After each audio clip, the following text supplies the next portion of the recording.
प्रार्थना करतो गणपती रायाला या महाराष्ट्राला सुखी समृद्ध राहू दे। महाराष्ट्रामध्ये जी नैसर्गिक आपत्ती जी मागच्या काळामध्ये आली, संपूर्ण महाराष्ट्रामध्ये आपला शेतकरी आणि शेतमजूर हवालदिल झाला। आमच्या शेतकऱ्यांना आणि जे आज संकटाची पाळी आली आहे त्या सर्व शेतकऱ्यांना आधार दे आणि यानंतर मात्र महाराष्ट्रामध्ये कुणावरही त्या ठिकाणी संकट येणार नाही। आमचा महाराष्ट्र समृद्ध होईल। या समृद्ध महाराष्ट्राला अशीच समृद्धी मिळू दे आणि येथील संपूर्ण 14 कोटी जनतेचं रक्षण गणराया करतील अशी प्रार्थना मी गणरायाचरणी केली आहे।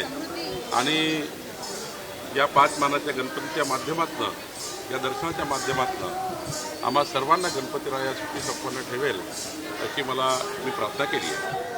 मुंबई उच्च न्यायालयाने 3 वाजेपर्यंतचा अल्टिमेटम जो आहे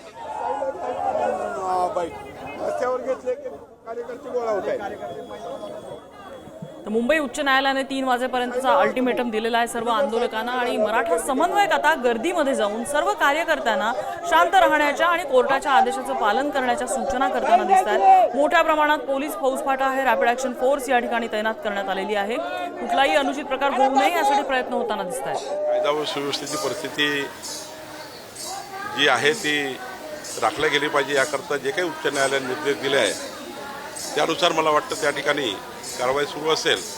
मी त्या ठिकाणी फार आढावा घेतला नाही, पण मी आता थोडा 1 मिनिटापूर्वी टीव्ही बघितली, त्याच्यामध्ये मला दिसला की उच्च न्यायालयाने काही निर्देश दिले आहेत। आरक्षणाच्या मागणीवर नेमकी पक्षाची भूमिका कशी राहिलेली आणि या संदर्भात गेल्या 2 दिवसांपासून काय घडामोडी घडतात, तुम्ही काय याच्या संदर्भातला आढावा घेताय का? नाही, मी आधीपासूनच सांगतो आहे की मागच्या वेळीच्या आंदोलनामध्ये आणि यावेळीच्या आंदोलनामध्ये भारतीय जनता पार्टी म्हणून आणि आमची सर्वांची भूमिका ही राहिली आहे की मराठा समाज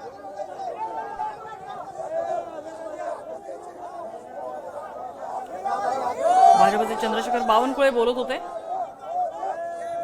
आरक्षणासाठी सरकारची भूमिका कायमच सकारात्मक राहिलेली आहे, मात्र न्यायालयाच्या आदेशाचं पालन करावं लागेल असं काहीसं सांगण्याचा ते प्रयत्न करत होते। 4 दृश्य आपण बघतोय। एकीकडे मोठा फौजफाटा तैनात करण्यात आलेला आहे आणि सर्व आंदोलकांना पांगवण्याचे प्रयत्न सुरू आहेत। दुसरीकडे काही आंदोलक स्वतःहून प्रयत्न करत आता मार्गस्थ होण्यासाठी निघालेले आहेत। मुंबई बाहेर जे कोर्टाचे आदेश आहेत त्याचं पालन ते करताना दिसत आहेत। इकडे मनोज जरांगे पाटील ज्यांच्या उपोषणाचा आजचा 5वा दिवस आहे ते विश्रांती घेत आहेत। जोरदार घोषणाबाजी आंदोलकांकडून सगळीकडे सुरू आहे।